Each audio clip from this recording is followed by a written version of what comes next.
नमस्कार बच्चों, मैं शिल्पी जायसवाल आज आपके अनुच्छेद लेखन में लेकर फिर से उपस्थित हूँ। आज आपको इस वीडियो के माध्यम से अनुच्छेद लेखन लिखना, पढ़ना और किस प्रकार से किसी एक टॉपिक को देख करके उसको अनुच्छेद के रूप में कैसे व्यक्त करते हैं, लिखते कैसे हैं, वो हम लोग देखेंगे। ठीक है। और निबंध और अनुच्छेद के अंतर को आज हम लोग इस वीडियो में समझेंगे। ठीक है। आगे हम लोग देखते हैं बच्चों, अनुच्छेद लेखन क्या है। आपस में एक दूसरे से संबंधित वाक्यों का एक ऐसा समूह जिसमें किसी बड़े व्यक्ति के एक भाग या उपभाग का वर्णन किया जाता है, उसे अनुच्छेद कहते हैं। ध्यान दीजिएगा, आपस में एक दूसरे से संबंधित वाक्यों का एक ऐसा समूह, किसी व्यक्ति की बात नहीं की गई, यानी यहाँ पर आपस में एक दूसरे से संबंधित वाक्य यानी सेंटेंस का एक ऐसा समूह जिसमें किसी बड़े विषय के एक भाग का या उपभाग का वर्णन किया जाता है, यानी कोई एक टॉपिक लेकर के उसके बारे में ही वर्णन किया जाता है। ठीक है, उसको हम कहते हैं अनुच्छेद। फिर बच्चों देखें, अनुच्छेद लेखन हम अपने मन के भावों को और विचारों को अनेक प्रकार से प्रकट करते हैं। जैसे कभी विस्तार से, कभी संक्षिप्त में। विस्तार से मतलब कभी बड़े रूप में, कभी संक्षिप्त में मतलब कभी छोटे रूप में, कभी हाँ बोलकर, कभी हूँ बोलकर, कभी ना बोलकर और कभी नहीं बोलकर कहकर, तथा कभी सिर हिलाकर अथवा हाथ हिलाकर। ठीक है। अनुच्छेद क्या है बच्चों, यहाँ पर ये क्या कहने का मतलब, हम अपने मन के भाव को, हमें किसी से अपने मन के किसी भी टॉपिक पर अपने विचार को हमें व्यक्त करना होता है, तो हम क्या करते हैं, हम उसे अनेक प्रकार से, अनेक तरीके से हम उसको व्यक्त करते हैं। तो वो व्यक्त करने का तरीका ही यहाँ पर दिया। कभी हम विस्तार से मतलब बहुत उसको लॉन्ग तरीके से व्यक्त करते हैं, निबंध जैसे निबंध होता है। ठीक है, निबंध को क्या करते हैं, निबंध हमेशा विस्तार में होता है, उसकी पूर्ण, जिस टॉपिक को लेते हैं उसकी पूर्ण जानकारी निबंध में दी जाती है, तो वो विस्तार होता है, वो लंबा होता है। और कभी संक्षिप्त में यानी छोटे रूप में, और ये जो छोटा रूप होता है इसी को अनुच्छेद कहा जाता है। इसमें क्या होता है बच्चों, मेन टॉपिक को हम रखते हैं, जो सबसे मोस्ट इम्पॉर्टेंट टॉपिक है, जिसकी वजह से वो पूरा जो एक टॉपिक लिया उसके अंदर जो और छोटे छोटे टॉपिक हैं, जिसकी वजह से वो मेन टॉपिक हाईलाइट होगा, वो संक्षिप्त में यानी अनुच्छेद में रखा जाता है। कभी हम अपने मुंह से हाँ, हूँ, ना, नहीं जैसे शब्दों का प्रयोग करके, कह करके, कभी सिर हिला के, कभी हाथ हिला करके हम अपने मन के भावों को क्या करते हैं, व्यक्त करते हैं। ठीक है। अब आगे देखें कि अनुच्छेद लेखन, जब हम किसी विषय पर अपने भाव या विचार विस्तार से प्रकट करते हैं तो उसे हम निबंध लेखन कहते हैं। जैसे कि मैंने पहले भी आपको बताया कि बहुत सारे टॉपिक हैं, निबंध में बहुत सारे टॉपिक होते हैं ना बच्चों। जैसे साइंस के टॉपिक होते हैं, पॉलिटिकल साइंस के टॉपिक, सब्जेक्ट वाइज भी बहुत सारे टॉपिक्स होते हैं। तो जब हम किसी विषय पर अपने भाव या विचार को विस्तार से यानी लंबे से A to Z सारे पॉइंट्स उसमें प्रकट करते हैं तो उसे निबंध लेखन कहते हैं। किंतु जब हम किसी विषय पर अपने विचार संक्षिप्त में प्रकट करते हैं, यानी लेकिन जब हम किसी विषय पर अपने जो विचार है उस विचार को संक्षिप्त में यानी छोटे में प्रकट करते हैं, तो इसे ही हम अनुच्छेद कहते हैं। अनुच्छेद एक सिंगल पैराग्राफ में होता है बच्चों, सिंगल पैराग्राफ में लिखा जाता है, और इसमें किसी टॉपिक के सारे मेन पॉइंट्स जितने भी हैं वो मेन पॉइंट्स को रखा जाता है, और इसको बहुत बड़ा नहीं, इसकी शब्द की लिमिट होती है 100 से 150 या 50 से 100, शब्द लिमिट में बंधा होता है अनुच्छेद, और उस लिमिट से ज़्यादा हम अनुच्छेद को लिख नहीं सकते, और इसमें एक सिंगल पैराग्राफ में ही अनुच्छेद को हम लिखते हैं। एक पैराग्राफ से ज़्यादा हमारा अनुच्छेद नहीं होना चाहिए वो पैराग्राफ। और ऐसा भी नहीं है कि आप 20 से 25 वर्ड लिख दिया आपने, वो हो गया आपका अनुच्छेद। नो, अनुच्छेद का मतलब कि 50 से 100 शब्द एक पैराग्राफ जैसे होता है ना, उसमें 50 से 100 शब्द होते हैं कम से कम, तो आपका उतना लिमिट होना ही चाहिए। ठीक है, तो अब हमें पता चला कि संक्षिप्त निबंध लेखन और अनुच्छेद में अंतर क्या है। निबंध यानी विस्तार से किसी टॉपिक का पूरी जानकारी, और अनुच्छेद क्या है, उसको संक्षिप्त में यानी छोटे उसमें और मेन टॉपिक को क्लियर करते हैं। ठीक है, अब और एक चीज़ इसमें देखिए, आगे हम लोग देखते हैं बच्चों कि अनुच्छेद लिखते समय ध्यान रखने वाली बातें, जैसे कि हम लोग को पहले पता चला अनुच्छेद होता क्या है, जिसमें हम अपने मनोभाव को प्रकट करते हैं, है ना, बहुत सारे तरीके से प्रकट करते हैं, लेकिन कुछ विशेष शब्द समूह को लेकर सेंटेंस बना करके और उन सेंटेंस को एक दूसरे से कनेक्ट करके हम 50 से 100 शब्दों में एक पैराग्राफ राइटिंग करते हैं। संक्षिप्त रूप से टॉपिक को हम लोग क्लियर करते हैं, एक्सप्लेन करते हैं, उसको अनुच्छेद कहते हैं, और जब इसको विस्तार पूर्वक करते हैं तो उसको हम निबंध कहते हैं। ठीक है, इस तरह से हम लोग ने ये बहुत सारी जानकारियाँ देखी।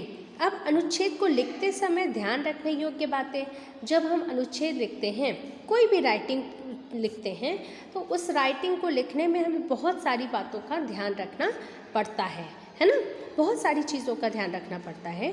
तो वैसे ही अनुच्छेद को भी लिखने में हमें कुछ बातों का विशेष ध्यान रखना चाहिए। जैसे कि मैंने बताया कि अनुच्छेद अधिक से अधिक 100 शब्दों का होना चाहिए। अनुच्छेद जो है वो ज़्यादा से ज़्यादा हमारा 100 शब्दों का होना चाहिए। इससे ज़्यादा बड़ा अनुच्छेद हमारा नहीं होना चाहिए। वाक्य छोटे छोटे और एक दूसरे से जुड़े होने चाहिए, यानी ऐसा नहीं होना चाहिए कि हम पहली लाइन कुछ लिख रहे हैं, कोई एक टॉपिक में एक पॉइंट लिखा तो दूसरा पॉइंट जो है कहीं और से उठा लिया, कुछ और एक दूसरे से कनेक्ट ही नहीं हो रहे हैं, ऐसा हमें नहीं करना चाहिए।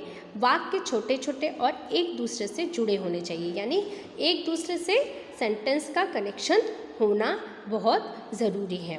भाषा जो है वो बहुत सरल होनी चाहिए किंतु प्रभावशाली होनी चाहिए, है ना।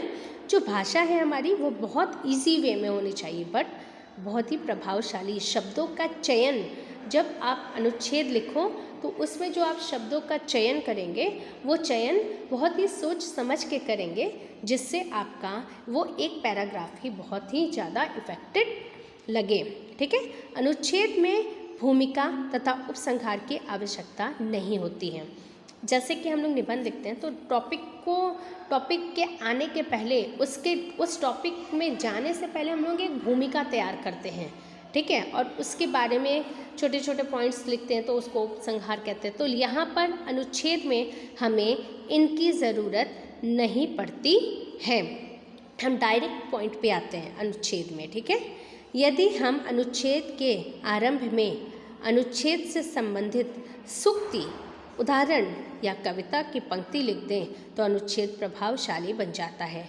इट मीन्स कि जब हम किसी टॉपिक से रिलेटेड अनुच्छेद को लिखते हैं तो उससे रिलेटेड कोई सूक्ति या उदाहरण या कविता लिखते हुए उस टॉपिक पे हम आते हैं और सुंदर शब्दों का चयन करते हैं और एक दूसरे से कनेक्ट होता है इनके सारे वाक्य, तो ये हमारा जो अनुच्छेद है ये अनुच्छेद बहुत ही सुंदर और बहुत ही प्रभावशाली होता है। इसको पढ़ने में बहुत अच्छा लगता है और अच्छे से समझ में आ जाता है, हमें वो टॉपिक अच्छे से समझ में आ जाती है। ठीक है, अब बच्चों आपने देखा, आपको हर एक चीज़ मैंने इसमें दिखाया कि आप किस प्रकार से क्या क्या बातों को आप ध्यान रखोगे। ठीक है, ये चीज़ आपने देखा, आपने इसमें जाना अनुच्छेद और निबंध में क्या अंतर है ये जाना, अनुच्छेद क्या होता है वो जाना। ठीक है, अब एक अनुच्छेद उदाहरण के द्वारा हम लोग देख लेंगे कि हमारा अनुच्छेद किस प्रकार से लिखना चाहिए, ये उदाहरण में हम लोग देख लेते हैं। ठीक है,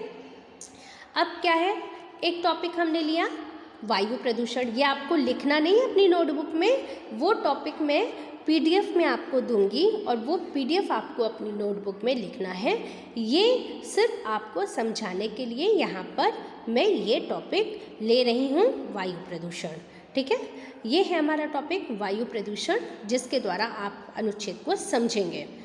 अब इसके अंदर आप एक देखो कि मैंने यहाँ ऊपर 2 पॉइंट लिखा है। क्यों मैंने 2 पॉइंट लिखा है? कि अनुच्छेद में हमें इस 2 पॉइंट को हमें समझाना है इस एक पैराग्राफ के अंदर। तो इससे क्या होगा बच्चों कि हम भटकेंगे नहीं। पहले वायु का महत्व, कि वायु प्रदूषण, तो वायु प्रदूषण में पहले वायु का क्या महत्व है, उसका इम्पोर्टेंस क्या है वो बताएंगे। फिर प्रदूषण के कारण एवं इसके दुष्प्रभाव, फिर प्रदूषण जो हो रहा है वो किस कारण हो रहा है, और दूसरा इसका दुष्प्रभाव भी बताएंगे। ठीक है, तो अब आगे देखें। वायु प्राणियों का जीवन है। वायु प्राणियों का जीवन है, यानी जितने भी जीव हैं सभी के लिए वायु इम्पॉर्टेंट है, हम उसी से जीते हैं। मानव तथा अन्य जीव जंतुओं के लिए इस प्राणवायु का शुद्ध रूप से मिलना नितांत आवश्यक है। ठीक है, वरना हम बीमार हो जाएंगे। इसके बिना उसका जीवित रहना कठिन है। वायु प्रदूषण विशेषता भूपटलीय तोड़फोड़, ज्वालामुखी विस्फोट, लकड़ी, कोयला और खनिज तेल के जलने, औद्योगिक संस्थानों से निकलने वाली सल्फर डाइऑक्साइड आदि जैसे गैसों के कारण होती है। ये गैसें वर्षा जल में मिलकर गंधक का तेजाब बनाती हैं।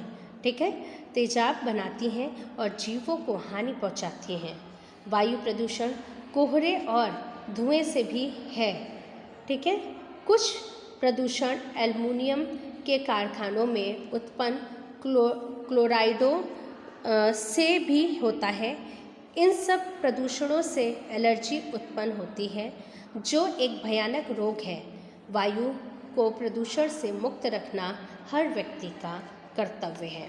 तो यहाँ पर देखिए, ये वायु प्रदूषण से संबंधित एक हमने अनुच्छेद आपको समझाया बच्चों।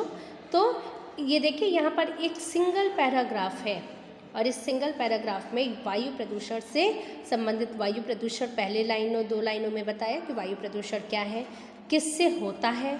ठीक है, और इसके क्या दुष्प्रभाव है, यहाँ पर लास्ट में हमने वो समझा दिया।